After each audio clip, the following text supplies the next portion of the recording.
Yes. Hello friends. इस particular lecture में हम स्टार्ट करने वाले हैं part B of governance, that is risk management, right.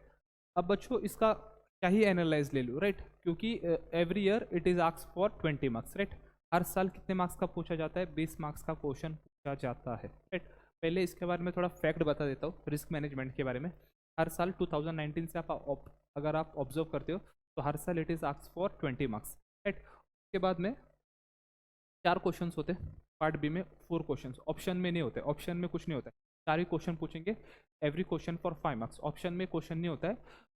तो आपको मॉड्यूल अच्छे से पढ़ना है, एक भी वर्ड नहीं छोड़ना है। रिस्क मैनेजमेंट का 20 मार्क्स का है, 20 मार्क्स आपको हाथ में से जाने नहीं देना है, राइट। पास होने आपके लिए, पास होने के लिए this is a security I can say, right. Backup है आपका, राइट। आपको मॉड्यूल में से कुछ भी नहीं छोड़ना है रिस्क मैनेजमेंट का, राइट। रिस्क मैनेजमेंट का आपको एक पॉइंट नहीं छोड़ना है, राइट। 4 क्वेश्चन आते हैं, नो ऑप्शन, राइट। तो देखो जून 2020 में एग्जाम नहीं हुआ था, इसलिए क्वेश्चन नहीं पूछा था, मगर हर साल कितने मार्क्स का देख रहे हो? 20 मार्क्स का पूछा, right. This part B, name of the chapter is risk management, right. Risk management देख लेते, क्वेश्चंस देख लेते, राइट। तो वेदर रिस्क मैनेजमेंट 2019 का first question, whether risk management and corporate governance principles have any relationship, explain. yes, they have a relationship, right? They have a relationship, right? Risk management or corporate governance relationship, right? If you are managing your risk properly, indirectly or directly, you are helping for a good corporate governance. So corporate governance भी automatically improve. So these both are strongly interrelated, right? An organization implements strategy to reach their goals. Each strategy has a related risk, right? Risk is an important element of corporate functioning and governance, right? There should be a clearly established process of identifying, analyzing and treating the risk, right? Then it also involves a link between risk return and resource priorities, right? तो देखो इस तरीके से आपको बच्चों answer लिखना है, first paragraph, then second paragraph, that corporate governance concerns the relationship among the management, board of directors, controlling shareholders, minority shareholders, right? Good corporate governance contributes to the sustainable economy development, right? Then incorporating risk management in the corporate governance of organization is very important, right? Good risk governance provides clearly defined accountability, authority, communication, reporting mechanism, right? A process for a risk management cannot be initiated unless there is a perception and knowledge of the risks surrounding the business, right? सारा general चीज़ है, right. आपको भी अगर कुछ याद आता है you can include your points in this, right. तो क्वेश्चन देख लो, राइट। 5 मार्क्स को पूछा जाता है, हाँ, right. Is asks for 5 marks, clear? whether risk management and corporate governance principles have any relation? Yes, they are interrelated, yes। और आपको इससे आंसर लिखना है। फिर G20 OECD का क्लास में हमने देखा था, तो उसका प्रेफरेंस दे सकते हो। G20 OECD principle of corporate governance provides considering the establishment of a specialized board committees in the areas such as remuneration, audit, risk management. The sixth principle of OECD, ये important है, of corporate governance deals with the responsibility of the board with respect to the risk management, right? Six principles क्या है? With respect to the responsibility of the board. So what are the responsibility of the board? Certain key functions, that is reviewing, guiding corporate strategy, major plans of action, risk management policies, annual budget, business plan, setting performance, right? Then objectives, monitoring implementation, corporate performance, overseeing major capital expenditure, acquisition, divestitures, right? So ensuring the integrity of the corporation accounting and financial reporting, clear? तो इस तरीके से आपको answer लिखना है, जो जो important है वो अंडरलाइन करना है। G20 का आपने अगर आंसर में आप मेंशन कर रहे हो तो उसको अंडरलाइन कीजिए, अंडरलाइन कीजिए 6 प्रिंसिपल को, राइट। तो they are inter related, clear? 4 question देख लेते हैं हम लोग। Next question is what are the different dimension of identifying the risk threats in the risk analyze process, right. Risk पे हमने देखा था there are 4 stages, risk identification, risk analyze, risk assessment है, राइट। तो उन्हें रिस्क एनालाइज पे बच्चों क्या पूछा है, क्वेश्चन पूछा है, what are the different dimension of identifying threats in the risk analyze process, right? Different dimension of identifying threats, right? आपको लिखना है what are the different dimension, right? और उस साथ में ही साथ उन्होंने और क्या क्वेश्चन पूछा है, in a company there is a probability of increase of 40% cost of raw material from the present level of 10 crores, what shall be the risk value of the cost of production, right? तो इसका formula है basically, formula हम लोग देख लेते, formula हम देख लेते, सिंपल है। तो फर्स्ट हम सिर्फ इसका देख लेते डायमेंशन क्या क्या है। The first step in risk analyse is to identify risk और threats both existing and possibly which में पर्टेन टू, देखो so this are certain dimensions, human के रिलेटेड बच्चों दिस इज अ रिस्क, अगर बीमार गिर गया आपके फैक्ट्री में, कोई कोविड आया था, देन डेथ हो गया, injury, other loss of the key individual, then operationals के related there is a risk, right? And reputational के related there is a risk, and procedural के related there is a risk, projects and financials related है हुआ, technical, nature, political, right? Structural, right? तो ये आपको answer लिखना है इस तरीके से, right? और नेक्स्ट आप देखो आप यहाँ पर there is a probability of, ये देख लो, ये बहुत सिंपल है, there is a probability of increase of 40% of price rise in the raw material, right? If this happens it will increase the cost of production। उन्होंने बोला अगले साल क्या होगा बच्चों, 40% चांसेस है कि हमारा कॉस्ट ऑफ प्रोडक्शन इंक्रीज हो जाएगा 40% से, राइट? तो the value of the cost of production can be derived by the following formula. Formula क्या है बच्चों, risk value equals to probability of the event, right? Probability of the event into cost of event, right? तो probability of the event कितना है बच्चों, 40% है, into हमने क्या किया 10 crore, that is cost of the event. Question में था ना, यहाँ पर क्वेश्चन में दिया है ना उन्होंने, तो आपको क्या करना है, सिर्फ 10 करोड़ का क्या करना है, 10 करोड़ का आपको 40% लेना है, तो कितना आता है 4 करोड़। ये इंपॉर्टेंट है फॉर्मूला, काफ़ी बार पूछा है, आगे हम देखेंगे। तो सिर्फ 5 मार्क्स के लिए फॉर्मूला पूछा है, आपको इस तरीके से क्वेश्चन दिया जाएगा। यहाँ पर उन्होंने 2 क्वेश्चन मिक्स किया है, यहाँ पर इतना क्वेश्चन दिया जाएगा आगे, राइट? तो 5 मार्क्स आपको मिलने के यहाँ पर चांसेस है, सिर्फ इतना ही पूछते कभी कभी, तो आपके 5 मार्क्स तो इधर ही हो गए। सिर्फ आपको ये फॉर्मूला याद रखना है, राइट? फॉर्मूला इजी है। रिस्क वैल्यू कैसे फाइंड आउट करते हैं, probability of the event into cost of event. Probability कितना, अगर इसकी जगह पे अगर 60% होता था, 60% सॉरी 0.60 इंटू 10, जो भी 60% आता है दैट इज 6 CR, राइट? तो फॉर्मूला इंपॉर्टेंट है, एग्जाम में पूछा गया है काफ़ी बार, ठीक है? अब देख लेते हैं नेक्स्ट। देखो फाइल, अभी क्वेश्चन है ना, सिर्फ यहाँ से स्टार्ट हो रहा है, यहाँ से मतलब आपको बहुत बड़ी स्टोरी दी है यहाँ पर। While conducting the audit, secretarial auditor, that is CS, found that a forged signature accountant has transferred huge account in a dummy account, right? Accountant के पास बच्चों को ऐसे ट्रेजरी का एक्सेस होता है, ट्रेजरी का जो भी मनी रिलेटेड अकाउंटेंट के पास एक्सेस होता है। तो क्वेश्चन में उन्होंने क्या दिया है, अकाउंटेंट ने क्या किया, फॉर्ज सिग्नेचर दिया है ना, दोज हु आर ऑथराइज, उसका उस इम्पर्सोनेट किया और उस कंपनी के अकाउंट्स में से डमी अकाउंट में पैसा ट्रांसफर किया, right? There was a big financial scam in the organisation, right? Reporting on fraud, the management has desired the risk management policy to detect and control the fraud to be prepared, right? Being a company secretary, point out the major aspect to be included in the fraud risk management policy. तो question ये पूछा गया है कि fraud risk management policy में कौन से points आते हैं, राइट? आपको कंपनी सेक्रेटरी को बोला है फ्रॉड रिस्क, यहाँ पर तो फ्रॉड हो गया क्योंकि he has transferred money from companies account to his personal accounts, dummy accounts, right? Fraud तो हो गया बच्चों यहाँ पर। तो बोर्ड ऑफ डायरेक्टर्स ने बोला है कंपनी सेक्रेटरी को, हमको ये बताओ फ्रॉड रिस्क मैनेजमेंट पॉलिसी में बनाना है तो क्या क्या पॉइंट्स उसमें इंक्लूड हो गए। तो आपको क्या करना है, यहाँ पर फ्रॉड के बारे में थोड़ा बहुत लिखना है, थोड़ी स्टोरी लिखना है। The management should be a proactive in the fraud related matter, ये प्रोएक्टिव यानी कि खुद से, राइट? रुकना नहीं है, फ्रॉड होने का इंतजार नहीं करना है, राइट? फ्रॉड होने से पहले डिटेक्ट करना है। तो fraud is usually not detected until and unless it is honoured, जब तक हम खोदते नहीं ना बच्चों तब तक फ्रॉड डिटेक्ट नहीं होता है, तो इसका ये मतलब है, राइट? उसके बाद में the major aspects to be included in the fraud risk management policies are, right? तो कौन से मेजर एस्पेक्ट्स है देख लेते हैं एक एक। Defining the fraud, yes policy में आपको पहले दिखाना होगा क्या फ्रॉड होता क्या है। Then defining the roles and responsibility, yes किसकी जिम्मेदारी है, right? Define the responsibility of the officers who shall be involve in the effective prevention, detection, monitoring and investigation of the fraud. Clear?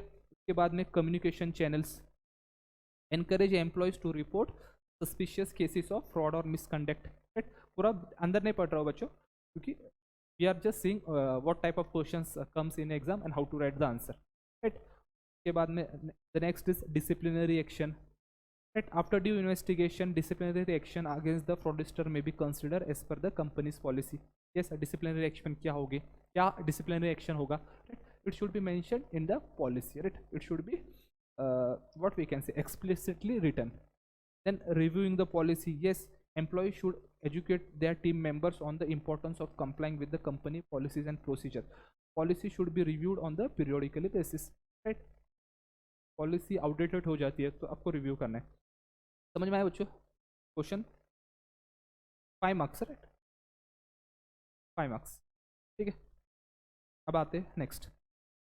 Point out the situation where the risk analyze can be useful. Yes, risk analyze it is a step, one of the second step in the risk management. तो risk analyze कहाँ पर useful होगा, तो वो क्वेश्चन पूछा इन्होंने for 5 marks.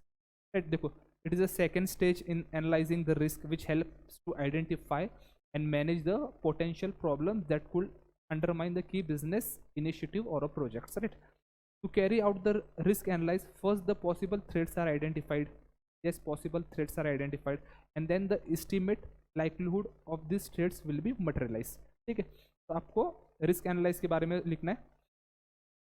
और उसके बाद में risk analyze can be useful in many situation like.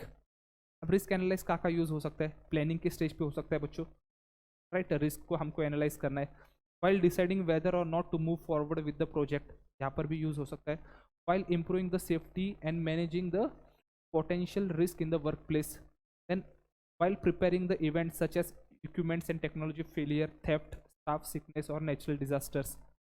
Clear? के बाद में है while planning for the changes in environment such as new competitors coming into markets or changes in the government policies.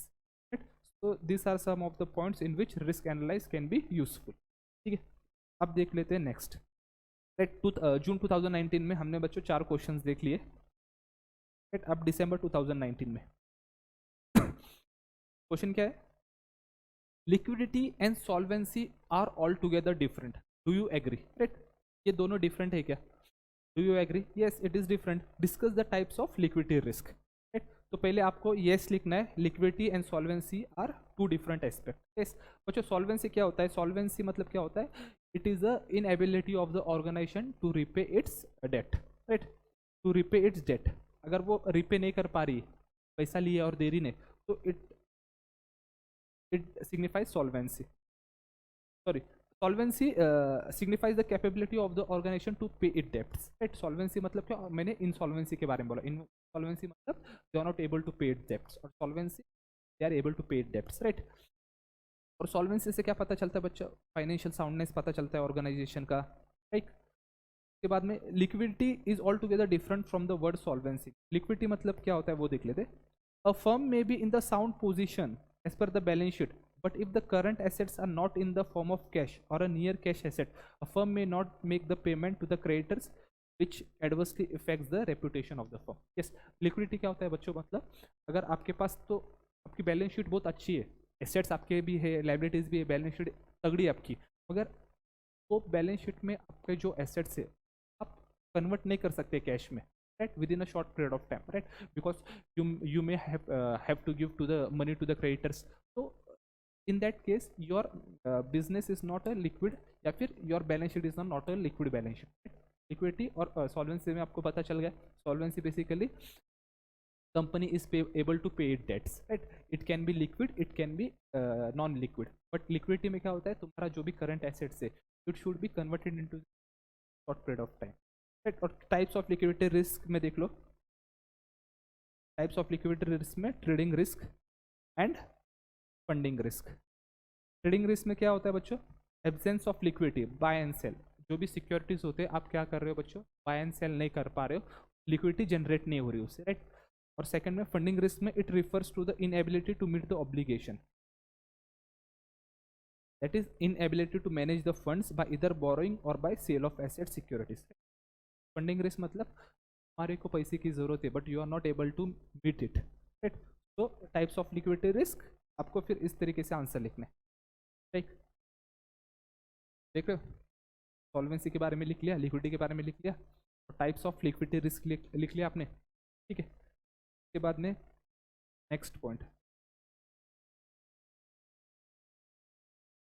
Yes friends, second question is same question जो formula वाला मैंने आपको ऊपर बताया था। Your company is running its corporate office in a rented business premises. Question देख लो, your company is running its corporate office in the rented business premises, the landlord of the building has increased the rent of other companies.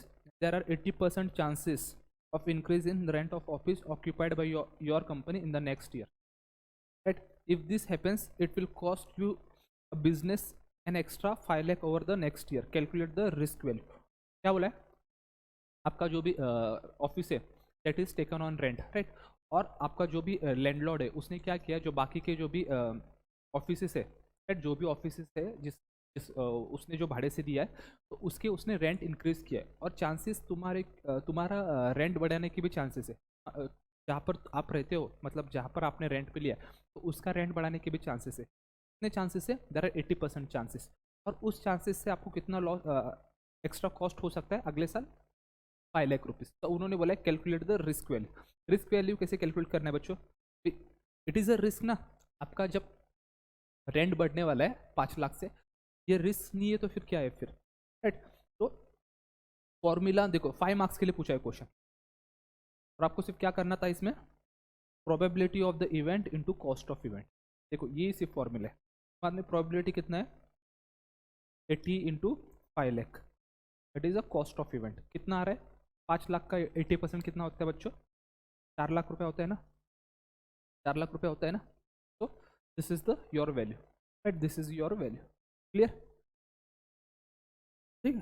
चलो next is what is systematic and unsystematic risk, right, give example. Systematic and unsystematic के बारे में पूछा है, तो systematic और unsystematic हम कैसे मतलब डिफ्रेंशिएट करते, it is differentiated on the basis of controllability, that is controllable risk and non-controllable risk, right? In other words, controllable risk is categorized as unsystematic risk. जो रिस्क कंट्रोल हो सकता है बच्चों उसको क्या बोला जाता है, अनसिस्टमेटिक रिस्क। कंट्रोलेबल या नॉन कंट्रोलेबल या फिर uncontrollable we can say, right. The concept of systematic and systematic risk में भी फर्दर एक्सप्लेन, राइट। तो आपको बॉक्स बनाना है ऐसा, राइट, ये आपने लिख लिया, बॉक्स बना लो आप लिखो अनसिस्टमेटिक रिस्क मतलब क्या, it is usually controllable by the organization. तो आप ये वर्डिंग पे मत जाओ, कंफ्यूज हो जाते हैं बच्चे कभी कभी, राइट। अनसिस्टमेटिक रिस्क को ऐसा लगता है अनसिस्टमेटिक कंट्रोलेबल, अनसिस्टमेटिक रिस्क देखते हो तो लगता है it is not controllable, right, वैसा नहीं है इसका। It is usually controllable by the organisation, it is reasonably predictable, it is normally micro in nature, right. If not managed, micro मतलब at a individual level. If not managed, it directly affects the individual organization first. Right? It can be usually assessed well in advance. Reasonable efforts, risk mitigation can be planned. Right? Examples: compliance risk, credit risk, operational. Yes बच्चों, आपको मालूम है आपकी due date आने वाली form filing की, ROC, right. तो you know it ना, तो you can predict it, right. और सिस्टमेटिक रिस्क में it is not fully uncontrollable by the organization. It is not fully uncontrollable, ऐसा नहीं है क्या वो पूरा अनकंट्रोलेबल है, थोड़ा बहुत कंट्रोल कर सकते। It is not entirely predictable, it is usually of macro nature, macro यानी बड़ा, बड़ा इन द सेंस मतलब at a national level. It usually affect the large number of organization operating under a similar stream, right. Operating for example automobile industry, तो automobile industry में organization है उन सबको effect करते हैं। It can not be usually fully assessed anticipated in advance in terms of timing and gravity. Example are interest rate risk, market risk, purchasing power risk, right? Interest rate risk मतलब कल government ने बोल दिया, right, हम car loan बढ़ाने वाले, car loan का interest rate बढ़ाने वाले बच्चों। तो कार लोन का अगर इंटरेस्ट रेट बढ़ाने वाले तो जो मोबाइल सेक्टर में तो सबको इफेक्ट हो गया है ना बच्चों यहाँ पर, राइट। टाटा या फिर और भी महिंद्रा गाड़ी जो भी इफेक्ट हो जाएगा, ठीक है। Market risk and purchasing power risk, right. तो क्वेश्चन देख लो कितने मार्क्स का पूछा है, systematic and unsystematic risk is for 5 marks. Here, next is write the relevant provision of the Companies Act relating to reporting of fraud. Right, अभी companies act के बारे में बोला है बच्चों, ये गवर्नेंस में हमने देख लिया है. राइट, कंपनीज एक्ट के बारे में बोला है तो you all know. Right, section 143 talks about the auditors and all. Right, read with rule 13 of the companies audit and auditor rules. Right, अगर ऑडिटर को फ्रॉड पता चलता है कितने अमाउंट का, of ₹1 crore and above, right, तो उसको क्या करना है, तो फ्रॉड सेंट्रल गवर्नमेंट को रिपोर्ट करना है. कितना, ₹1 crore and above. In that case, he has to report that fraud to the central government. Right. Further, right. Rule 13 sub rule of the company's audit and auditor rules provides that auditor shall report the matter to the central government. अब central government को report करना है तो कैसे report करना है, पहले तो वो किसको करेगा बच्चों, बोर्ड कमेटी को रिपोर्ट करेगा जो भी फ्रॉड हुआ है 1 करोड़ या उससे ज़्यादा.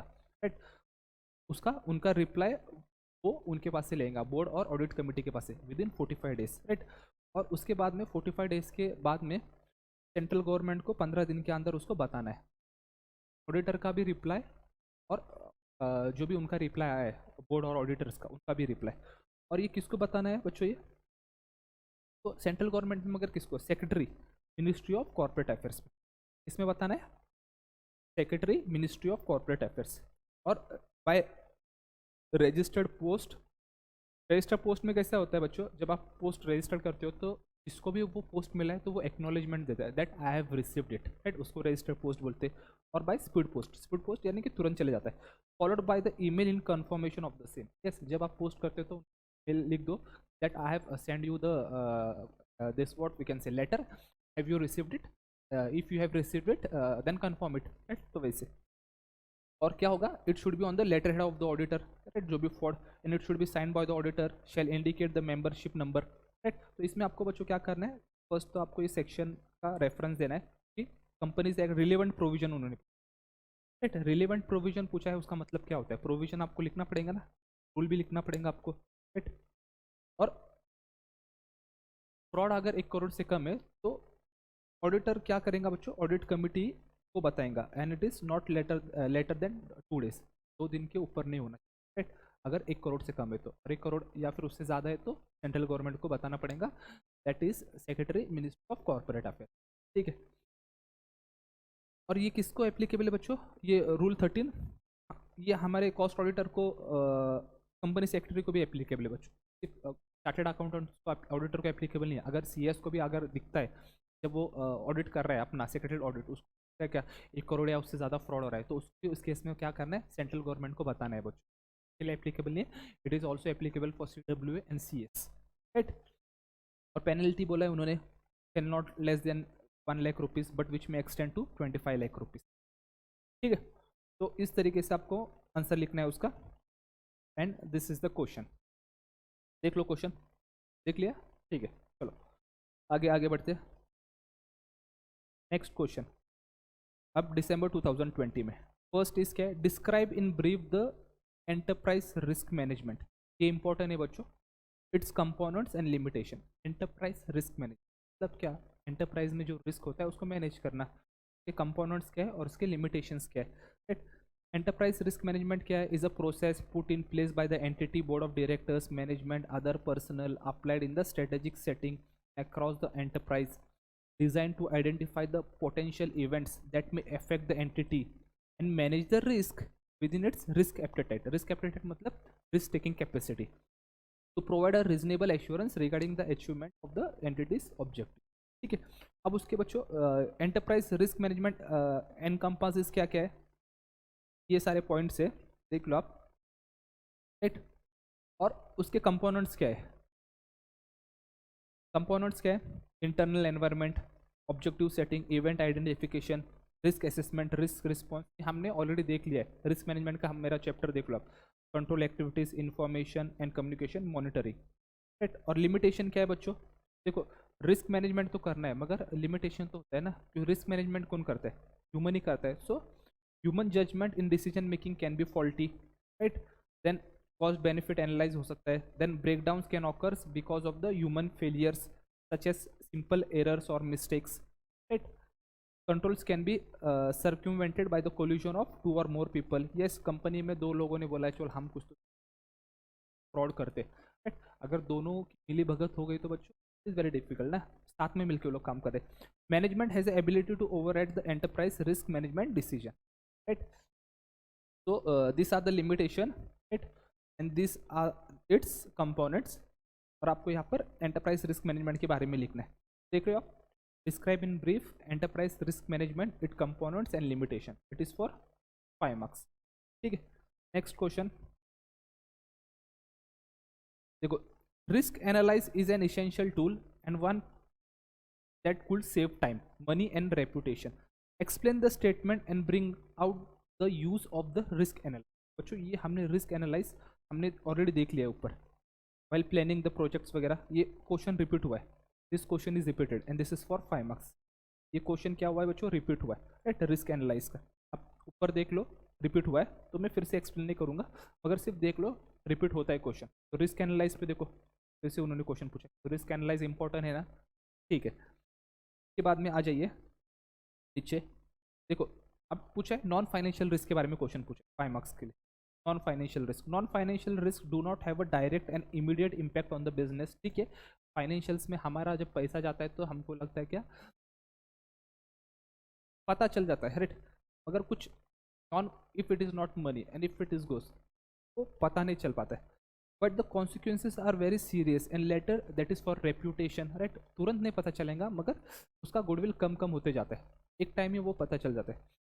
देखो non financial risk do not have a direct and immediate impact on the business, right, but the consequences are very serious and later do have a significant financial impact as well as if not control at the initial stage, right। ये उन्होंने statement दिया है। Question क्या पूछा है, list the non financial risk encountered during the course of business by the business entity. तो आपको क्या करना है बच्चों, नॉन फाइनेंशियल रिस्क कौन से बिजनेस एनकाउंटर करता है ड्यूरिंग दर बिजनेस ऑपरेशन, राइट। तो business, industry and service risk, right, that is danger of loss that could pose a risk due to some unforeseen circumstances in future. Then second is strategic risk, strategic risk yani ki business plans which have not been developed properly and comprehensively since inspection may lead to the strategic risk।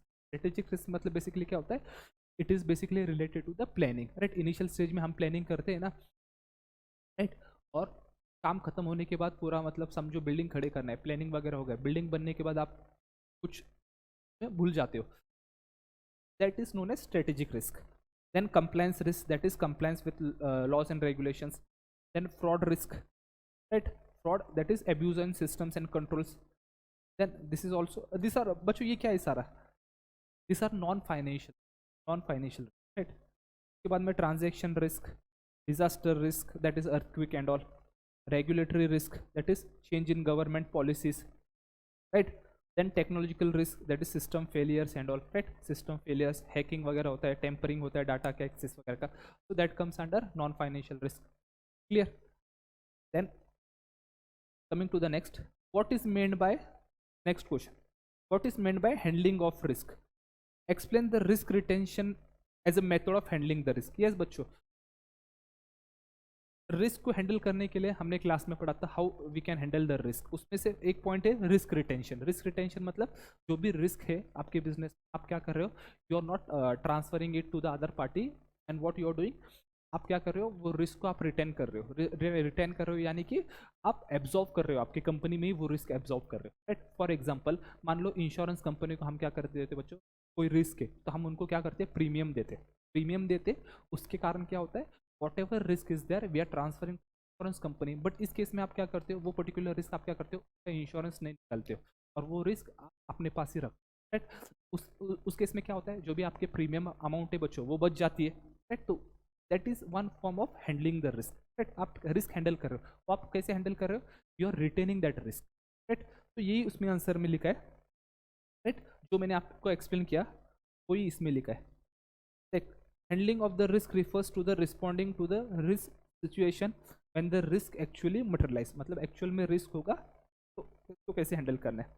Risk retention क्या होता है, it is handling of the unavoidable risk internally the firm bears absorbs it due to the fact that either because the insurance cannot be purchased, that purchase ज़्यादा महंगा हो सकता है, right, देख रहे हो, ठीक है। और उसमें टाइप्स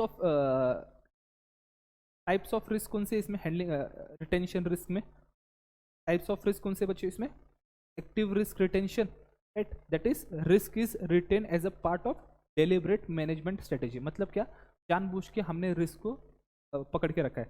और पैसिव मतलब तुम्हारे नेग्लिजेंस से, कंपनी के नेग्लिजेंस से that risk has been with the company, right. तो active and passive risk retention, तो आपको इस तरीके से आंसर लिखना है। क्वेश्चन देख लो, 5 मार्क्स, सारे क्वेश्चन जो भी मैं यहाँ पर बता रहा हूँ सारे 5 मार्क्स के क्वेश्चन, राइट। उसके बाद में है नेक्स्ट क्वेश्चन इज, हाँ बच्चों ये देखो 2021 में, क्योंकि 2020 में कोविड आया था, राइट, 2020 में कोविड आया था, तो 2021 में देखो उन्होंने क्या क्वेश्चन क्या पूछा है, what type of risk is COVID pandemic, COVID pandemic था तो it is what type of risk, it is systematic risk because it is not controllable, it was not fully controllable, हमने ऊपर देखा ना systematic and non systematic, it is not fully controllable by the organisation, it is not entirely predictable, it is of the macro nature, macro यानी सारे world को बच्चों effect हुआ ना इसका, इट इज नॉट इंडिविजुअल को इफेक्ट नहीं हुआ उसका, इंडिविजुअल को इफेक्ट नहीं हुआ उसका, right. Then it cannot be fully assessed and anticipated in advance in terms of timing and gravity, right, anticipate किसने किया था नहीं, राइट। तो कितने मार्क्स का पूछा गया था बच्चों, 5 मार्क्स। देखो करंट अफेयर्स भी उन्होंने आपका basic static knowledge current affairs के साथ उन्होंने क्रॉस चेक किया आपका, ठीक है। चलो नेक्स्ट क्वेश्चन है, is the risk management policy mandatory for private companies, private companies को रिस्क मैनेजमेंट पॉलिसी कंपलसरी है क्या, नहीं है। What are the advantages of the risk management policy, right, पहली बात तो रिस्क मैनेजमेंट पॉलिसी कंपलसरी नहीं, मगर सेक्शन 134 में बच्चों क्या बोला है, बोर्ड ऑफ डायरेक्टर्स को क्या करना है डिस्क्लोज करना है, बोर्ड रिपोर्ट में क्या डिस्क्लोज करना है, a statement indicating development and implementation of the risk management policy, क्या है, a statement indicating development and implementation of the risk management policy, right. As per the above statement it can be inferred that a companies including private companies are required to develop and implement a risk management policy, right. उनको as such companies act में तो नहीं दिया है, मगर board of directors को mention करना है इसमें। और इससे क्या इन्फ्रेंस निकल रहा है बच्चों, that it is required to develop and implement a risk management policy। Board of directors report में आप लिख रहे हो रिस्क मैनेजमेंट पॉलिसी हमारी कंपनी, ऑब्वियसली अगर बोर्ड ऑफ डायरेक्टर्स रिपोर्ट में बोला है ऐसा मेंशन करना, आप मतलब यूँ ही नहीं कर सकते ना, पैकिंग होना चाहिए ना, मतलब सच में आपने पॉलिसी आपके पास होगी तो आप लिखोगे ना उसमें, इट इज़ इन्फर्म, तो आपको कंक्लूड ऐसा करना है, it is infer from the above that private companies are required to develop and implement a risk management policy, ठीक है। अब एडवांटेजेस क्या है बच्चों इसके, जनरल एडवांटेजेस है, that is cost saving, prevent wastage of time, right, risk अगर manage करना है तो general advantage you can also right, तो this are all the advantage, it can help plan and prepare for the opportunities that unravel during the course of project और a business, ठीक है बच्चों, this are some of the advantage of the risk management, right. Next is write a short note on ISO 31000, yes बच्चों, ISO 31000 5 marks हमने देखा है class में। ISO 31000 क्या है बच्चों, it is an international standards for the risk management, it is an international standards for risk management, right. तो उसके बारे में आपको लिखना है, मॉड्यूल में अच्छे से एक्सप्लेन किया है इसके बारे में, देख लो, ये 5 मार्क्स का है, ठीक है, इतना ही दिया है उन्होंने, तो ज़्यादा भी लिख सकते हो आप आपके हिसाब से, राइट। क्वेश्चन देख लो, write a short note on, सारे डिस्क्रिप्टिव क्वेश्चन है, प्रैक्टिकल एक आधा एक प्रैक्टिकल होगा, but almost 90 to 95% descriptive question are there. Then what is reputational risk, how is it manage, reputational risk मतलब तुम्हारी इज्जत का रिस्क, कंपनी का इज्जत का risk, right. Reputational risk is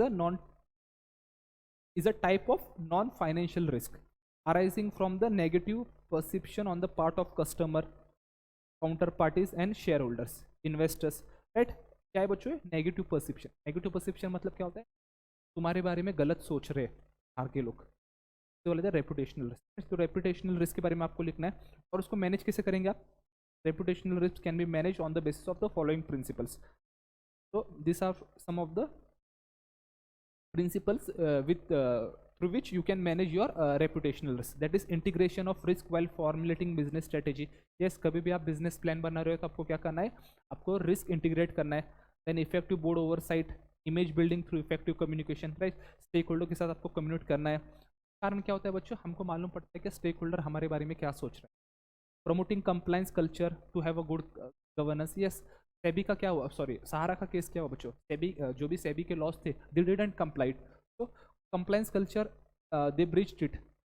The persistently following the corporate values, right? That is ethics, integrity, honesty, right? So bachcho, these are some of the points you can include in your reputation risk, right? To manage a reputation risk, right? The next is December 2021. A company secretary plays an important role in controlling the risk management. Discuss करना है आपको. मतलब क्या question तो उन्होंने बोल दिया है, हाँ बाबा, they also agree that the company secretary plays a important role in the risk management. तो आपको सिर्फ डिस्कस करना है, राइट? आप जनरल में भी आप लिख सकते हो. सेक्शन 203 में यू नो कंपनी सेक्रेटरी को बच्चों क्या बोला है, तो आपको इसे रेफरेंस देना है. केएमपी बोला है, राइट? केएमपी बोला है ना, company secretary can play a role in ensuring that a sound enterprise risk wide management which is effective throughout the company is in place, right? A company secretaries are the governance professionals, right? Governance professional है ना, we are governance professionals whose role is to enforce compliance framework to safeguard the integrity of the organization and to promote the high standards of ethical behavior. The functions of governance professional include advising the best practice in governance, risk management and compliance, then championing the compliance framework and safeguard the organizational integrity, and promoting and acting the sound board and standards of ethical and corporate behavior, right? बच्चों इस तरीके से आपको answer लिखना है, right? Provision आपने डाल दिया और गवर्नेंस प्रोफेशनल का आप जनरल में भी लिख सकते हो आंसर. क्वेश्चन देख लो. Company secretary plays an important role in controlling the risk management. Discuss, ठीक है. Next is what are the steps involve in the risk identification. बच्चों ये risk identification is the first step in risk management. Risk management हमने जब देखा था ना बच्चों, this is the first what is this? This is the first step in the risk identification. तो steps देखना है. risk identification के बारे में आपको पहले लिख लेना है. देख लो, risk identification के बारे में आपने लिख लिया. उसके बाद में following steps: creating a systematic process. Risk identification process should begin with the project objectives and the success factors. Then gathering information from the various sources. Clear? Applying risk identification tools and techniques. Documenting the risk identification process. Assessing the process effectiveness. So these are बच्चों steps. Module में आपको answer मिल जाएगा. These are the steps. These are the steps in the risk identification, right? These are the steps in the risk identification, right? देख लो आप.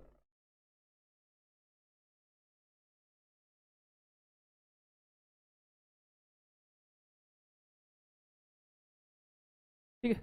बाद में देखो बच्चों, discuss briefly the risk enterprise risk management. Repetition है, question repeat हुआ है, ऊपर देखा है हमने already. Repetition. Explain the components derived from the way management runs the enterprise. Sorry.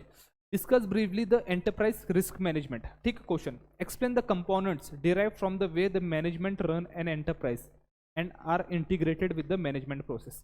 ये ऊपर देख लिया हमने, enterprise risk management पे 5 मार्क्स पे क्वेश्चन पूछा था. ठीक है. कंपोनेंट्स भी हमने देख लिया था. Internal environment, objective setting, event identification, risk assessment, risk response, control activities, information and communication, right? Monitoring. ठीक है. उसके बाद में बच्चों next question is discuss the roles and responsibility of the personal of the entity in the enterprise wide risk management oversight, right? जो भी company में personnels होते, it can be board of directors, it can be company secretary, it can be any employee. तो बच्चों उन्होंने बोला उनके क्या रोल्स एंड रिस्पॉन्सिबिलिटी है इन the enterprise risk management, right? तो द अल्टीमेट रिस्पॉन्सिबिलिटी किसके पास है बच्चों? Starts at the top, right? That is board of directors and CEO. Everyone in the entity will have some role and responsibility for the ERM, right? Then senior management की भी बच्चों कुछ responsibilities होती है, business units की भी होती है, support functions that is legal, HR, IT जो organizations में होते हैं, then internal audit and compliance, then risk officer management. तो basically जो जो company में personals होते हैं, that is people who work for the company, right? उनके बारे में रिस्पॉन्सिबिलिटी बोला है, उनके क्या क्या रिस्पॉन्सिबिलिटीज होते हैं, राइट? क्वेश्चन ये पूछा है, discuss the roles and responsibility of the personal of an entity in the enterprise wide risk oversight. Clear? चलो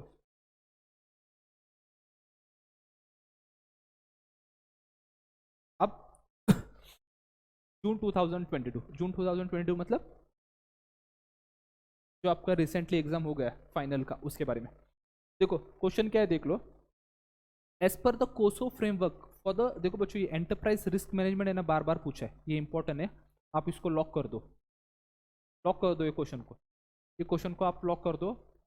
हर साल एंटरप्राइज रिस्क मैनेजमेंट पे मतलब एक साल छोड़ के अल्टरनेट ईयर्स पे पूछा ये, तो इसको आप लॉक कर दो। एंटरप्राइज रिस्क तो आप इनफैक्ट आपको कुछ छोड़ना ही नहीं है रिस्क मैनेजमेंट में, रिस्क मैनेजमेंट में आपको कुछ छोड़ना ही नहीं है, अगर कुछ ऐसे इंपॉर्टेंट पॉइंट्स होते हैं वो तो आपको बिल्कुल भी नहीं छोड़ना है, राइट? रिस्क मैनेजमेंट एंटरप्राइज को आप लॉक कर दो। There are certain components of risk management enterprise. देखो बच्चों रिस्क मैनेजमेंट कंपोनेंट्स में हमने देख लिया, एंटरप्राइज रिस्क मैनेजमेंट में देख लिया। Explain the different components of the enterprise risk management in brief. और ये कोसो क्या है?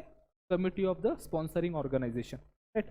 तो ये देखो बच्चों components, internal environment, objective setting, event identification, risk assessment, risk response, control activities, information and communication, monitoring. ठीक है, तो देख रहे हो कितने मार्क्स को पूछा है? 5 मार्क्स के लिए बच्चों, it is asked for 5 marks, right? This is the third या fourth time I guess, third और fourth time it is repeating, right? 3 या 4 बार ऑलरेडी पूछ लिया है, पिच ऊपर देख लो, तो 3 या 4 बार ऑलरेडी पूछ लिया है, ERM पे क्वेश्चन पूछ लिया है, राइट? नेक्स्ट इज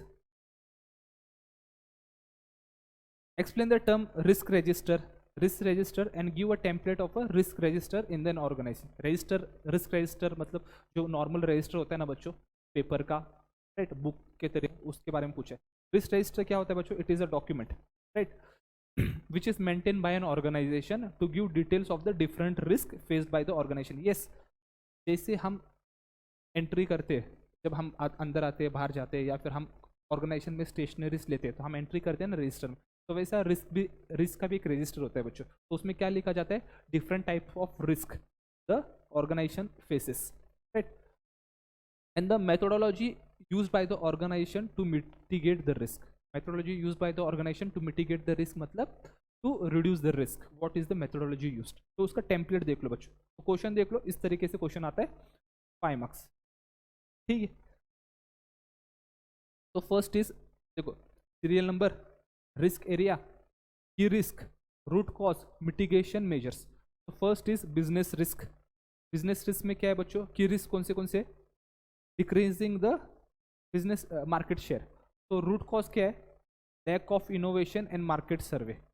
और मिटिगेशन मेजर क्या है? मतलब क्या? How you can reduce this risk. तो keep a visual on the latest development, continuous and monitoring, right? Then next is financial, third is regulatory and compliance. तो same way की risk क्या है दोनों में? रूट कॉज क्या है और मिटिगेशन मेजर क्या है। तो इस तरीके से आपको लिखना है, क्योंकि उन्होंने क्या बोला बच्चों? Give a template. अगर आपको टेम्पलेट देना है, मतलब टेम्पलेट ऐसा होता है ना, बॉक्स में आप बना के दोगे ना template, right?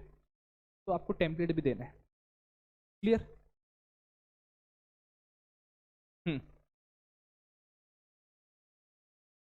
Explain the fraud risk and the methodology to manage the fraud risk in the organisation. बच्चों ये जो क्वेश्चन है, दिस इज अ रिपीटेशन है ना बच्चों। फ्रॉड रिस्क के बारे में ऑलरेडी प्रीवियस पेपर में क्वेश्चन, प्रीवियस ईयर में पूछा है, राइट? देख लो आप वीडियो, आप बैक करके देख लो, पूछा है उसमें, एक्सप्लेन किया है वो मैं, राइट? फ्रॉड रिस्क के बारे में पूछा है एंड मेथोडोलॉजी। तो फ्रॉड रिस्क के बारे में आपने लिखा है यहाँ पर, और methodology, this is the methodology that is defining the fraud, defining the roles and responsibility, then communication channel, then disciplinary action. Right? Right? 5 marks. Clear? Question देख लिया आपने? Explain the fraud risk and the methodology to manage the fraud risk in the organization. Right? And the last question is बच्चों, देखो, risk oversight is a responsibility of the entire board, and the same can be achieved through the structured review mechanism. In the view of the above statement, explain the review mechanism which may be followed by the board of directors for the risk oversight. Question क्या है? Board of directors has a ultimate responsibility. तो उनको क्या करना है बच्चों? Review mechanism which the board of directors may follow for the risk oversight. Risk oversight review mechanism उन्होंने पूछा है.